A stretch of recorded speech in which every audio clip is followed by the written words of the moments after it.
Ka wadhi nyime en ni jopuonjre madirom 300 e kaunti endo ma Homa Bay ne oyudo mano endo ma bende en sir mar omenda mago eko mag somo koa kuom mano endo ma en jagoro mongirore mano mar kaunti endo migosi Isaiah Ogwe. Isaiah Ogwe ne ogolo omenda madirom $1.5 kamano koro ne en chiwo mare ne nyithindo go eko madhi e skunde mopogore opogore e yorno endo mane ni koro lekgi mar tiegruok ochopo e okang' maber.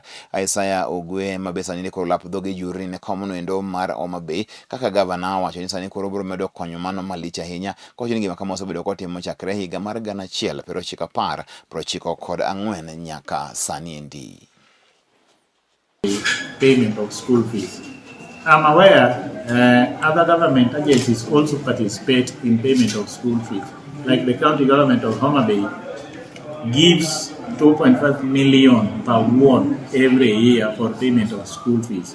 I'm also aware that the Constituency Development Fund under the national government also has that component of payment of school fees, which is determined by the patrons of respective funds. But we notice that this is not enough, and that is the reason why every now and again you find very many people coming for help with regard to payment of school fees.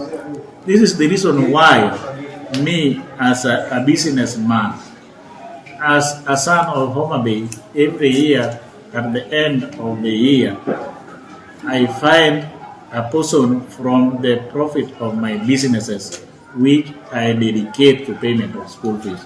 That is the reason why this year, after doing my calculations for last year, that is 2021, I called parents and students together so that whatever I can offer, I give them in the form of supplement for payment of school fees.